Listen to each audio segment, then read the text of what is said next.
Assalamualaikum warahmatullahi wabarakatuh. Halo teman-teman semuanya. Di sini kami akan menjelaskan materi bab 10 tentang review kinerja. Sebelum itu, izinkan kami untuk memperkenalkan diri. Kami dari kelompok 9 yang beranggotakan saya Dia Alifia dan teman saya M. Dava Akila. Pertama, saya akan menjelaskan tentang inti keterampilan manajemen. Inti keterampilan manajemen adalah kemampuan dalam mengembangkan dan memotivasi pekerja. Untuk menjalankan manajemen kinerja yang baik, diperlukan adanya umpan balik. Umpan balik diperlukan untuk melakukan penilaian dan peninjauan ulang terhadap kinerja individu maupun organisasi. Selanjutnya ada memahami review. Pada hakikatnya, kinerja adalah suatu proses yang memerlukan waktu cukup panjang. Review merupakan kelanjutan dari penilaian sehingga merupakan satu kesatuan. Penilaian dan review dilakukan terhadap segenap sumber daya manusia maupun organisasi secara periodik untuk mengukur, menilai, dan mengevaluasi tentang seberapa jauh kemampuan sumber daya manusia dalam melaksanakan tugasnya untuk mencapai tujuan organisasi. Pengertian review. Review sendiri mengandung makna meninjau kembali atas segala sesuatu yang telah dilakukan sebelumnya, baik yang menyangkut kebijakan, strategi, perencanaan, maupun pelaksanaan. Review kinerja merupakan penilaian formal oleh atasan terhadap bawahannya atas kinerja dalam periode waktu yang telah disepakati. Selanjutnya ada manfaat review kinerja.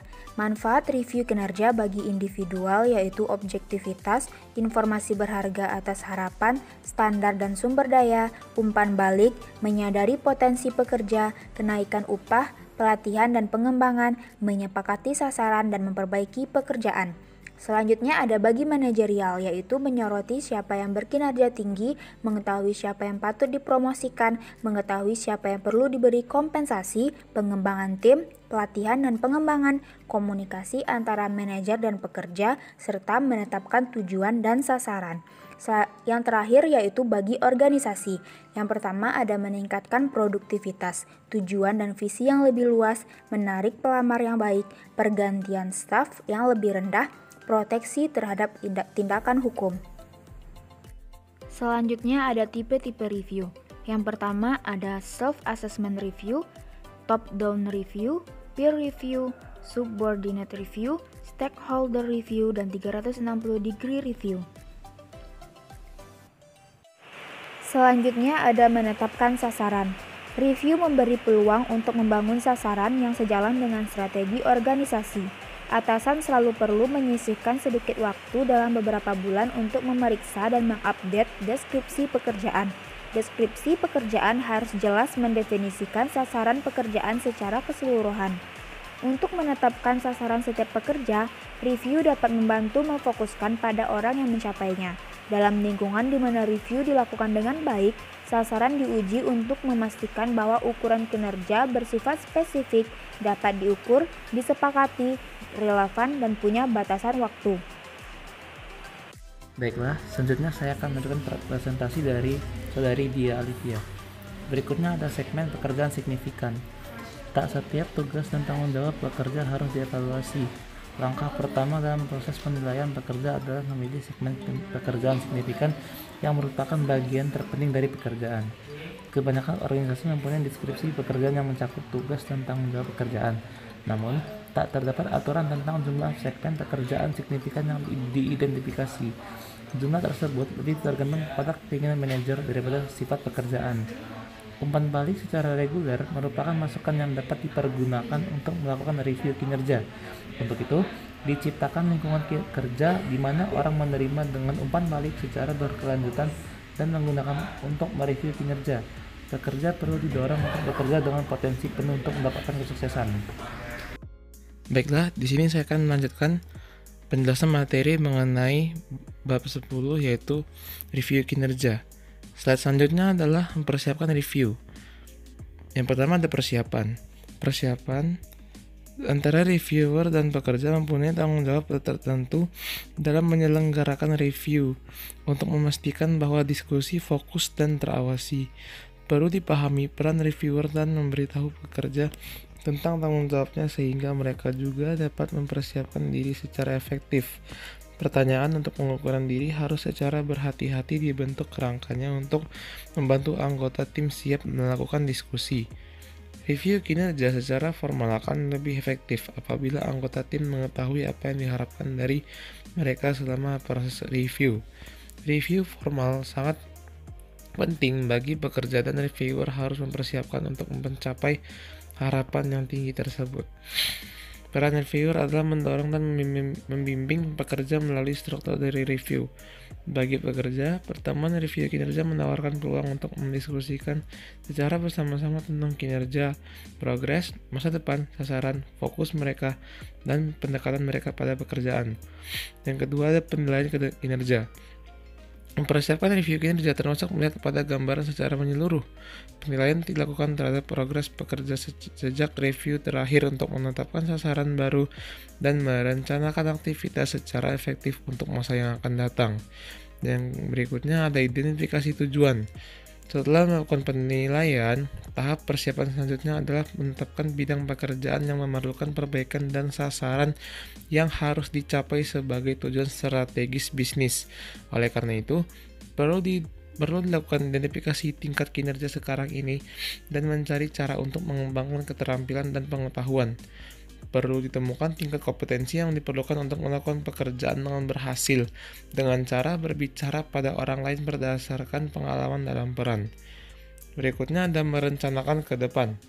Perencanaan review yang efektif menyangkut antisipasi terhadap kebutuhan pekerja di masa depan dan mempertimbangkan seberapa baik pimpinan merespons mereka. Perlu diperjelas tentang aktivitas yang diperlukan, mempertimbangkan waktu, sumber daya, dan mengalokasikan tanggung jawab untuk tindakan yang disetujui. Untuk keperluan tersebut, diperlukan kejelasan tentang tujuan organisasi dan tim untuk memastikan bahwa setiap sasaran yang disetujui akan sejalan. Kemudian, ada menciptakan lingkungan positif.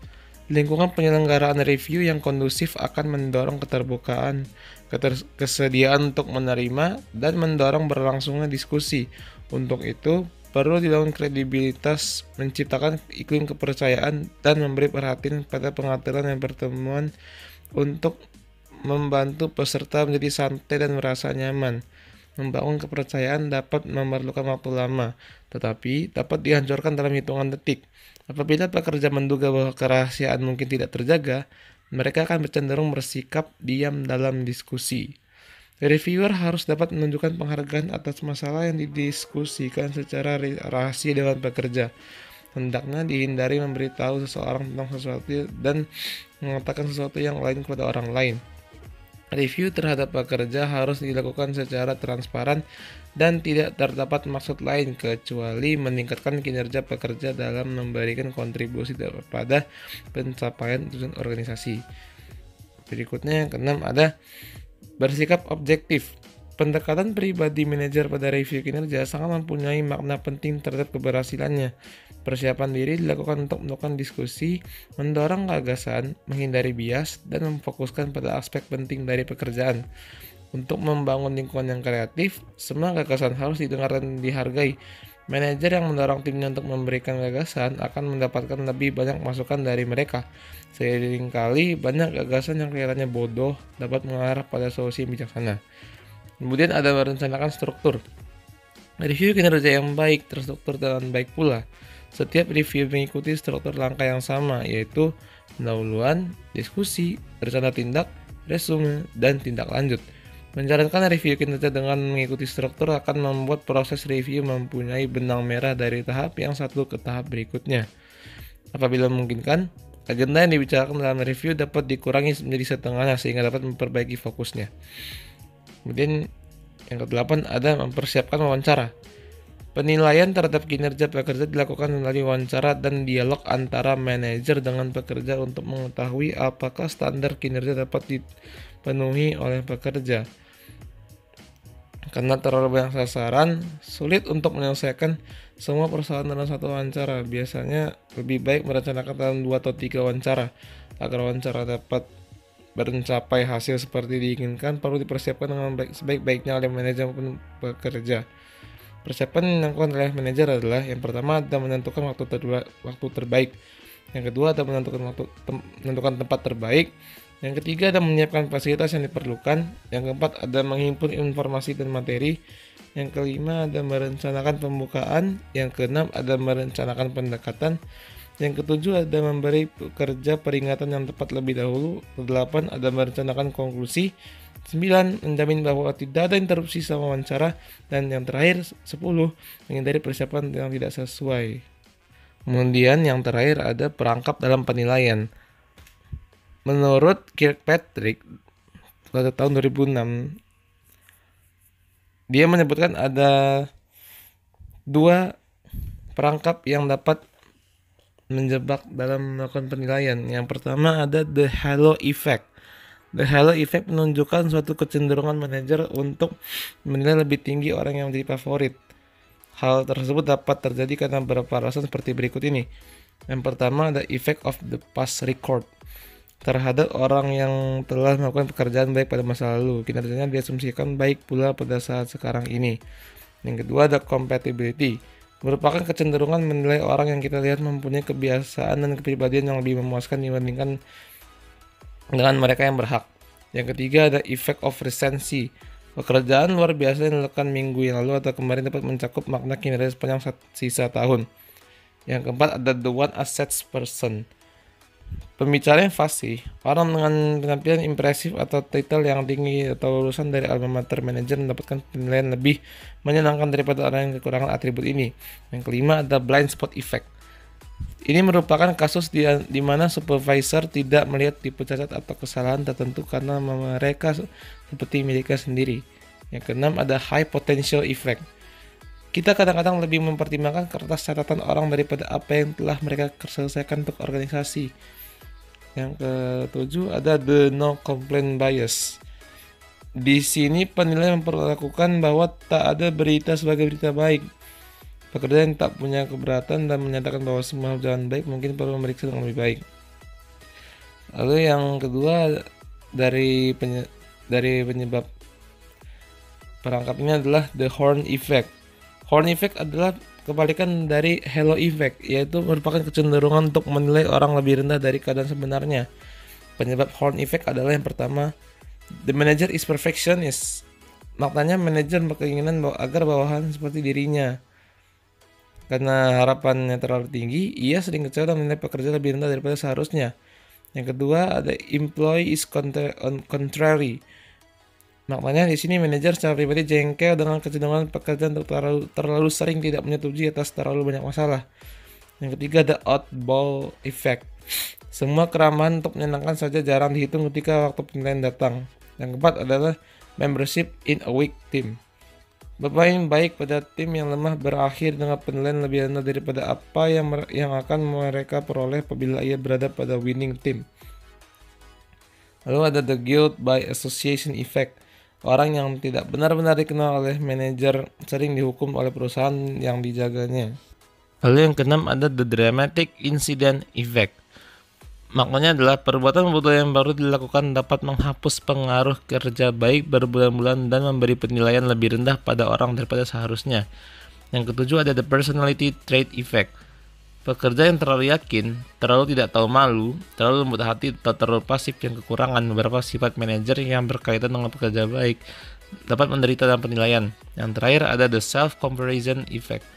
Orang yang melakukan pekerjaan secara berbeda dari cara yang dilakukan manajer ketika ia masih mempunyai pekerjaan tersebut akan lebih menderita daripada orang yang mempunyai pekerjaan yang tidak pernah dilakukan manajer. Selanjutnya adalah mengelola review.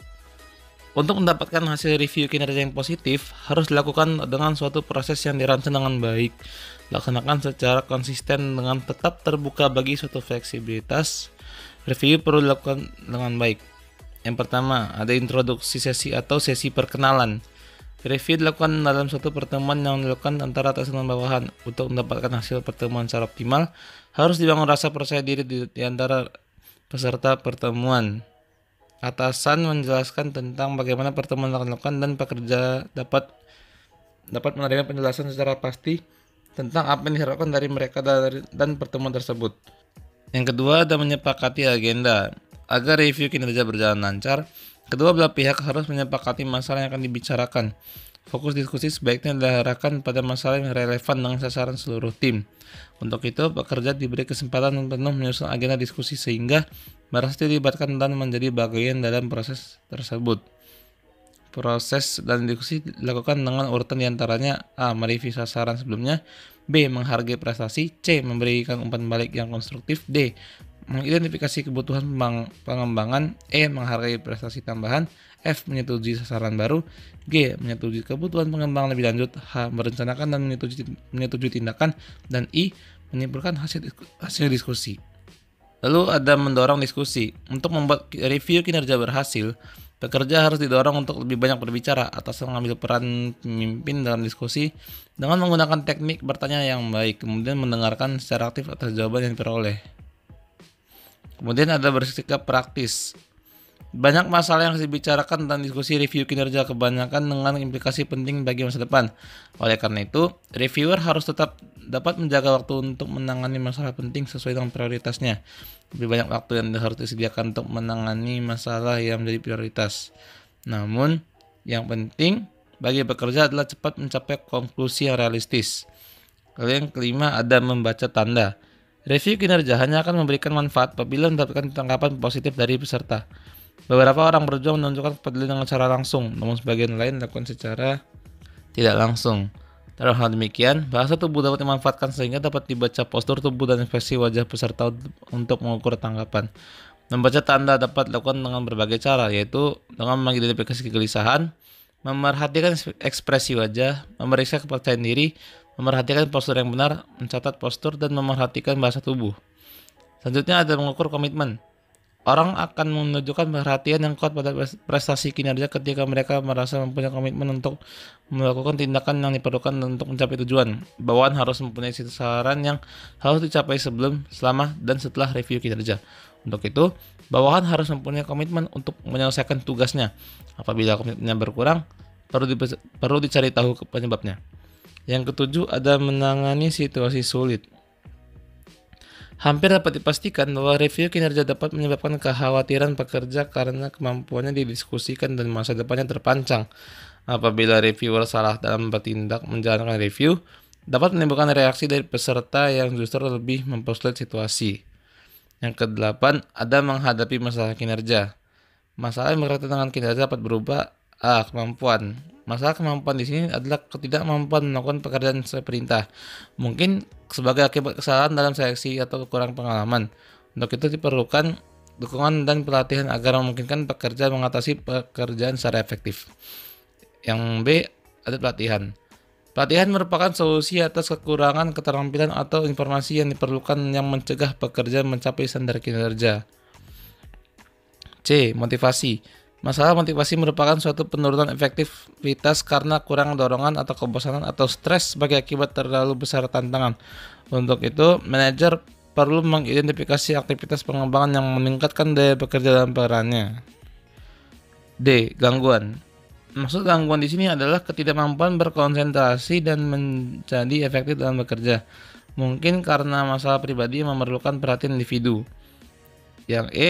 Pengasingan. Suatu penolakan atas atau perasaan tidak dilibatkan dalam pekerjaan atau organisasi menimbulkan perasaan diasingkan sehingga mengakibatkan frustasi jangka panjang.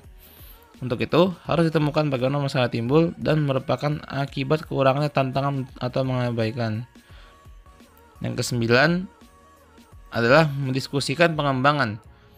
Aktivitas pelatihan dan pengembangan dimaksudkan untuk membantu pekerja mencapai sasarannya dan memperbaiki kinerja jangka pendek dan jangka panjang. Aktivitas pengembangan SDM antara lain: A. Coaching dan mentoring, B. Membayangi rekan kerja, C. Membaca jurnal atau buku, D. Mengikuti workshop atau kursus, E.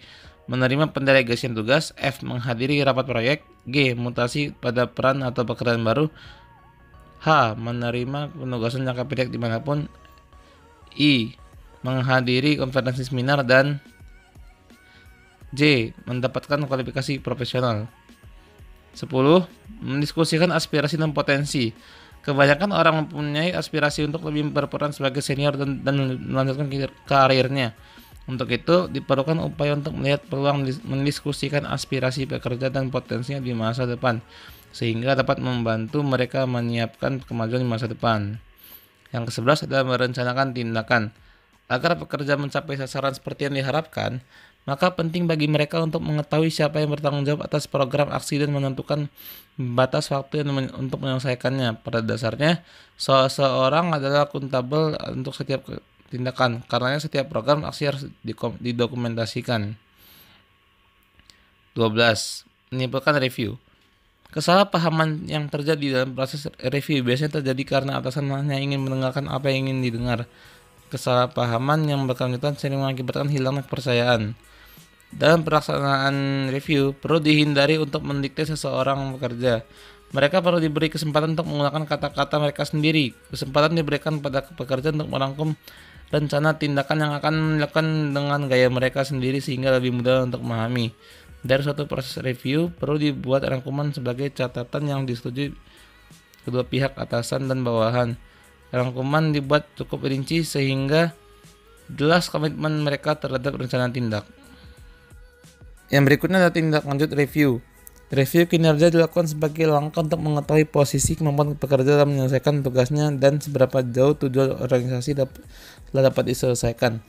Suatu penyelenggaraan review yang baik diharapkan dapat menghasilkan kesepakatan yang dapat menjadi landasan untuk meningkatkan kinerja. Namun review kinerja yang baik dapat menjadi tidak bermanfaat apabila tidak diikuti tindak lanjut. Aktivitas dalam melakukan tindak lanjut review terbagi menjadi 4, yaitu monitoring progress. Untuk memastikan bahwa hasil review jangka panjang bermanfaat, progress harus dimonitor dengan ketat. Tindak lanjut review yang benar dilakukan pada saat yang tepat. Terdapat beberapa tipe tindak lanjut review, yaitu sebagai berikut. A. Quick update. Quick update merupakan review spontan, singkat, dan informal tanpa agenda. Tipe ini bermanfaat bila orang memegang peran atau tugas baru, atau jika sesuatu telah terjadi begitu saja dengan implikasi bagi anggota staf atau proyek. Yang kedua ada ad hoc review. Ad hoc review merupakan review singkat antara 10-15 menit dengan maksud mendiskusikan topik tertentu. Hal ini dilakukan apabila pekerja atau review berkepentingan karena sasaran di bawah tekanan dan perlu merencanakan bagaimana mengatasi persoalannya. Ya. Kemudian C. Checkpoint review. Checkpoint review merupakan rapat yang direncanakan untuk memonitor tonggak ukuran seperti telah disepakati oleh pekerja. Hal ini diperlukan untuk memeriksa bahwa progres masih sesuai target dan semua berkembang sesuai rencana. D. Evaluation review. Evaluation review merupakan pertemuan formal yang dilakukan pada setiap akhir proyek untuk mengukur efektivitasnya. Hal ini memberi peluang bahwa apa yang mempelajari apakah sasarannya dapat dicapai dan apakah mereka cocok. Yang kedua, implementasi rencana pengembangan. Kemampuan sumber daya manusia untuk melakukan review perlu ditingkatkan secara berkelanjutan untuk membantu staf mengembangkan keterampilan dan pengetahuan. Perlu dipertimbangkan aktivitas keterampilan yang tepat untuk dikembangkan. Untuk itu, sering perlu dilakukan review terhadap rencana pengembangan dan membantu pekerja memonitor kemajuannya begitu mereka mengimplementasikan. Apabila telah terjadi deviasi terhadap rencana atau terjadi perubahan dalam kebutuhan, perlu dilakukan peninjauan kembali rencana maupun pelaksanaan pengembangan. Yang ketiga adalah mendorong teamwork. Sistem review bekerja baik untuk tim maupun individu. Untuk itu, perlu dikembangkan keterampilan atau memperbaiki kinerja tim sebagai keseluruhan dengan melakukan review tim secara reguler dengan mengintegrasikan kebutuhan training. Dengan demikian, bagi organisasi yang terpenting adalah adanya konsistensi dalam semangat pembentukan kerjasama tim yang semakin kompak dan memiliki kemampuan dalam melakukan tindak lanjut atau satu review terhadap kinerja organisasi. Yang terakhir ada evaluasi diri. Agar sistem review kinerja semakin berkembang, review diharapkan mampu melakukan evaluasi diri, menilai kelebihan dan kekurangan diri dan timnya. Kinerja sebagai review perlu dipelajari dengan menanyakan kepada bawahan sebagai umpan balik. Kesadaran akan perlunya evaluasi diri ini dimaksudkan agar review menjadi semakin efektif. Untuk meningkatkan kualitas review kinerja, reviewer dan timnya harus mengembangkan keterampilan dengan menggunakan program-program pelatihan dan pengembangan, baik yang bersifat internal maupun eksternal. Baiklah, selanjutnya ada studi kasus berkaitan dengan review kinerja. Andi adalah seorang karyawan di sebuah perusahaan. Di perusahaan tersebut selalu dilakukan performance review selama 2 bulan sekali. Selama 2 bulan, sang manajer selalu melakukan pengawasan terhadap anggota timnya. dan tibalah hari di mana performance review dilakukan. Andi bertemu dengan manajernya. Sang manajer bilang pada Andi untuk meningkatkan kinerjanya. Sang manajer merasa selama ini Andi kurang menjaga komunikasinya sehingga menyebabkan hasilnya kurang bagus. Di sisi lain, Andi merasa kaget karena ia merasa selama ini komunikasi baik-baik saja. Sang manajer lantas memberitahu Andi tentang detailnya. Ia memberitahu Andi di proyek apa saja Andi kurang menjaga komunikasinya. Sang manajer memiliki catatan yang lengkap, tapi karena hal tersebut sudah berlalu beberapa bulan, Andi sulit untuk mengingatnya. Apa ada yang salah dari proses performance review di atas? Ada. 100% salah? Tidak. Perlu diubah? Ya. Kita kembali ke Andi. Setelah menerima hasil performance review, dia akan merasa down, tidak menyangka bahwa selama ini ternyata ada yang salah dari cara kinerjanya. Berusaha mengingat kembali proyek yang telah lewat dan mencoba mengingat di bagian mana yang membuat kesalahan. Kenapa sistem performance review di atas perlu dirubah? Sistem performance review di atas tidak memberikan anggota tim atau karyawan untuk melakukan perbaikan. Bayangkan, Andi selalu berusaha maksimal di pekerjaannya, tetapi setelah 2 bulan dan saat hasil penilaiannya keluar, ternyata hasil kerja Andi dirasa kurang maksimal. Performance review adalah metode untuk memberikan penilaian terhadap anggota tim ataupun karyawan. Biasanya dilakukan secara berkala. Jika hasil performance review baik, kemungkinan ada reward yang akan diterima. Tetapi jika hasil performance reviewnya kurang baik, maka akan ada evaluasi. Bagaimana sebaiknya atau sarannya bagaimana? Performance review sah-sah saja dilakukan, tetapi ada baiknya memberikan kesempatan kepada anggota tim atau karyawan untuk mengetahui di bagian mana mereka harus meningkatkan kinerjanya. Sebelum hari performance review dilakukan, salah satu contohnya adalah dengan melakukan evaluasi mingguan. Luangkan beberapa menit untuk memberitahu tiap-tiap anggota tim atau karyawan tentang kinerjanya selama seminggu. Jika ada poin untuk melakukan perbaikan kinerja berdasarkan hasil kerja seminggu yang lalu, mereka masih bisa mengingat dengan baik bagaimana jalannya proyek seminggu yang lalu, sehingga mereka masih bisa mendapatkan konteksnya. Cara lainnya adalah tak perlu melakukan evaluasi berkala, tetapi jika ada anggota tim atau karyawan yang dirasa kinerja yang perlu ditingkatkan, maka di saat itu juga langsung ajak ngobrol berdua atau one-on-one. Dengan cara seperti itu, anggota tim atau karyawan akan langsung sadar di bagian mana mereka perlu meningkatkan kinerjanya. Baiklah, itu saja tentang materi bab 10 mengenai performance review yang telah disampaikan oleh saya dan dia. Terima kasih bagi teman-teman yang sudah menyaksikan sampai habis. Semoga materi tersebut dapat menjadi ilmu yang bermanfaat bagi teman-teman yang menyaksikan video kami. Kami akhiri presentasi dan video kami. Wassalamualaikum warahmatullahi wabarakatuh. Dan jika ada pertanyaan, langsung saja tanyakan kepada kami.